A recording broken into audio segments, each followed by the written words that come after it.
Everybody who's watching, if you got anything from Johnny, check that __, because that boy be putting that CBD __ in y'all __, and I've had several clients who come in and they'll be like, bro, why my __, get tested CBD?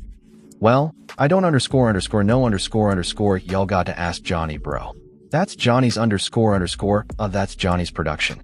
Johnny Dang, the man that basically built the entire rap jewelry game from the ground up. The man that rappers been shouting out in songs for decades. The man who went from fixing watches at a flea market in Houston to having Beyoncé, Travis Scott, and Gucci Mane all pulling up to his shop. But here's the thing, gang, and this is where it gets crazy. There are people out here saying this man has been selling fake diamonds. Not just random people on the internet. Not just some haters in the comment section. We're talking about his own former employee going on camera and exposing him. We're talking about Chief Keef. Chief Keef feeling like he had to go prove that his Johnny Dang jewelry was real. And then we got these diamond tester videos floating around on the internet that got people questioning everything. So today we're breaking it all down. Every single layer of this story. And I promise you by the time we get to the end of this video to Johnny Dang's actual response to all of this, your jaw is going to be on the floor. So do not click off. I'm not even playing with y'all right now. Let's get into it. But wait, before we get into all the drama, let me break down who this man actually is.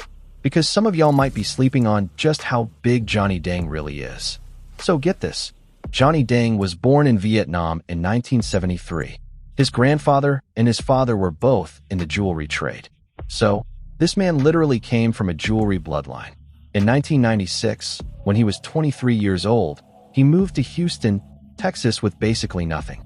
He started working with his brother at a flea market, fixing watches and doing jewelry repairs. A flea market gang. No big store, no fancy showroom, just a booth at a flea market in Houston. But here's where it starts getting good. He opens his first actual store called TV Jewelry at Sharpstown Mall in Houston in 1998. And he starts making these custom grills, custom diamond grills for teeth. And in 2002, he links up with Paul Wall, the rapper, and they go into business together. And from that point, it's over. The whole rap game started flooding to this man's shop. We're talking Gucci Mane, Travis Scott, Migos, Chief Keef, Lil Pump, 21 Savage. Beyoncé pulled up to get grills. Nelly made a whole song called Grills that was basically a Johnny Dang commercial. That Mexican OT literally made a song in his honor in 2023. This man has appeared in music videos. He's been shouted out on records. He became a cultural icon. So, when people start saying this man is selling fake jewelry, you understand why that's such a massive deal. Because his whole brand, his whole legacy, his whole identity is built on being the most authentic jeweler in the game. So, let's talk about what actually happened. Gang. So, this is where it gets interesting. And I want y'all to really picture this scene because it's honestly hilarious when you think about it. Chief Keef Sosa, one of the hardest rappers to ever come out of Chicago, felt like he had to go to Kay Jewelers, not to buy something, not to get a gift for somebody. He went to Kay Jewelers specifically to test his Johnny Dang jewelry and prove to people that his diamonds were real. Brother Chief Keef went to the mall to get his chain tested. Let that sink in for a second.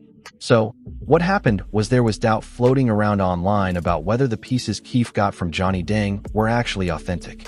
People were looking at his pendant and his diamond watch and saying, nah, those don't look right. That's not real. And instead of just ignoring it, he decided to address it head-on.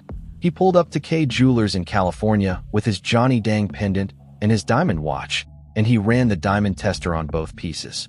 And the tester came back green. Green light means real. And Sosa went online and posted about it like, when you see green, who's smart enough to know what that mean? And that was supposed to be the end of it. But here's the thing, gang. And this is where it gets crazy. The fact that Chief Keef felt like he even had to do that says everything. This is a rapper who spent serious money with this jeweler. And the doubt was so real, so widespread that he physically drove to a mall jewelry store to get his stuff tested. That's not nothing. That means the rumors were loud enough to reach Sosa. And Key defending Dang's work publicly actually helped the brand at the time. But it also accidentally put the question out there for everyone to ask. Wait, why were people doubting in the first place? And that question never fully went away because a few years later, it came back way louder. Y'all are not ready for this part. So, we established that Chief Keef tested his own jewelry. But then regular people, content creators, jewelry reviewers, random fans started doing their own diamond tester videos on Johnny Dang pieces. And the results? Let's just say they were not all coming back clean.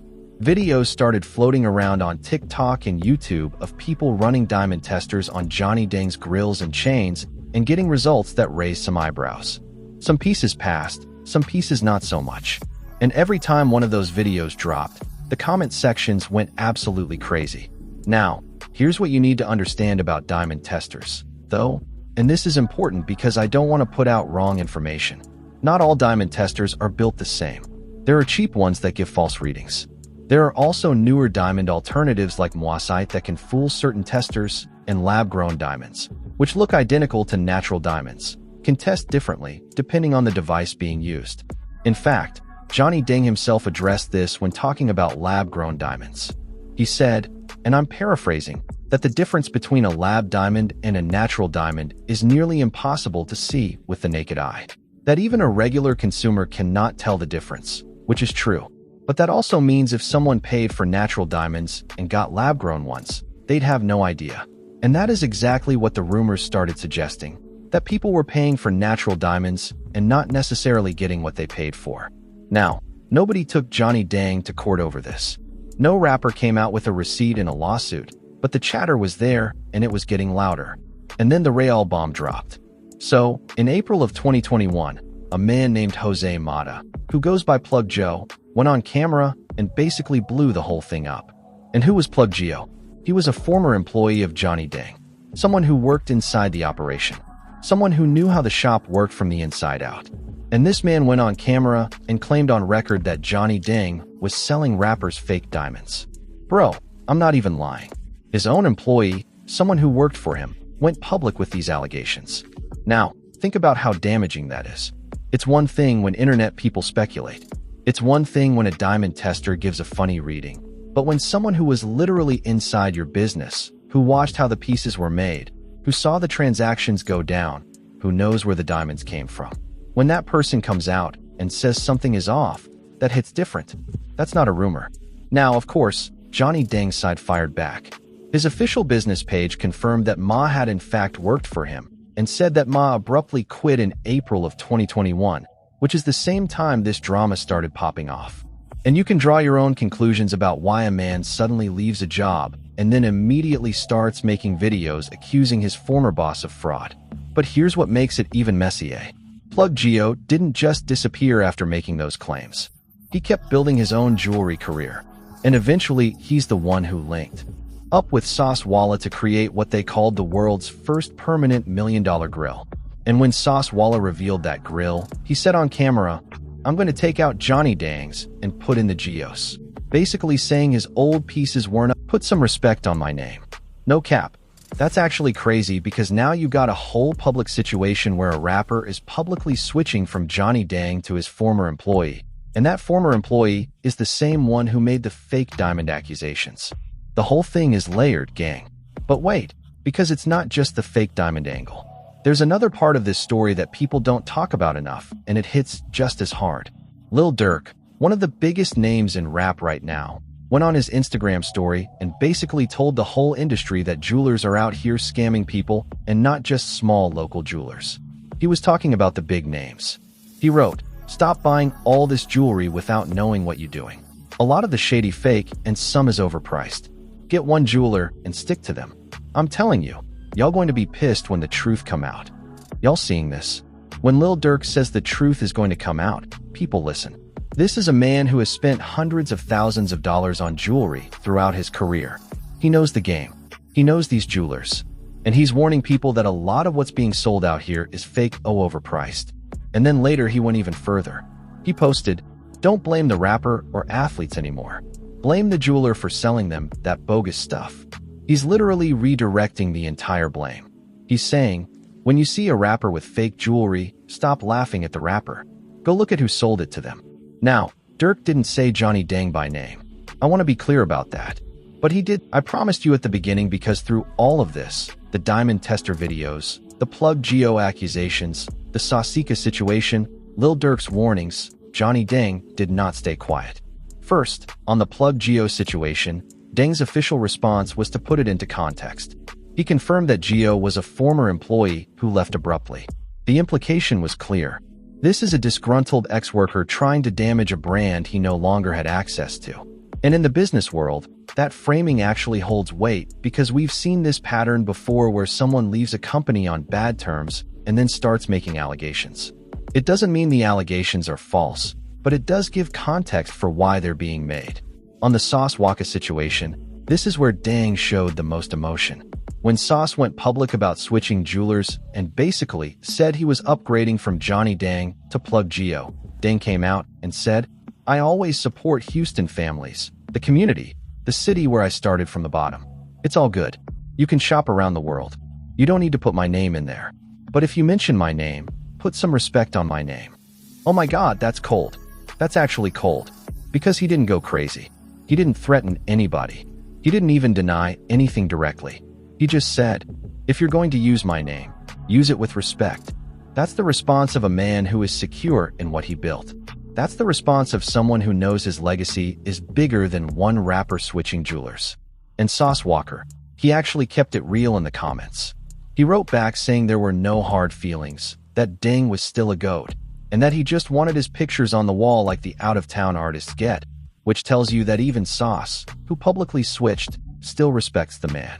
On the diamond tester videos and the general fake jewelry rumors, Deng has been smart about this. Instead of going defensive, he actually started posting his own diamond testing content. He's been on TikTok showing his process, showing his stones, and calling out the street jewelers who copy his style and sell inferior product. He positioned himself as the standard, the one people are trying to copy, the one who's out here exposing the fakes, not being exposed. He even publicly talked about the lab-grown diamond debate, being transparent about the difference between natural and lab diamonds, and making clear that his high-end clientele wants natural. That kind of transparency is calculated, gang. He's getting ahead of the conversation instead of running from it. And here's the thing that caps off this entire story. Despite all of this drama, the ex-employee, the diamond testers, the Lil Durk warnings, the Sauce Walka situation, rappers are still pulling up to Johnny Dang's shop. That Mexican OT, Paul Wall, I Show Speed getting his first grills there, RB Foam Mob spending $2 million on pieces from him. The business did not collapse, the brand did not crumble. Because at the end of the day, in this industry, loyalty is everything. And Johnny Dang has been loyal to the culture since before most of these rappers were relevant. He came from nothing. He built something real. And when the smoke cleared on all this drama, his name was still on the wall. And that, gang, is the full story of one of the most controversial jeweler situations in hip-hop history. We went from Chief Keef running to K Jewelers to prove his chain was real to a whole ex-employee blowing up the spot on camera to Lil Durk warning the entire industry that the truth was about to come out. And we ended right back at Johnny Dang still standing tall in Houston like none of it ever happened. That's actually crazy when you think about it. And but yo, if you learned something new today, you already know what to do. Drop a like on this video. It genuinely helps the channel more than you know. Subscribe if you're not already rocking with Informed Secret. And if you want more deep dives like this on the real stories behind the culture, the ones they don't tell you about, I got you. I'll catch y'all in the next one. Peace.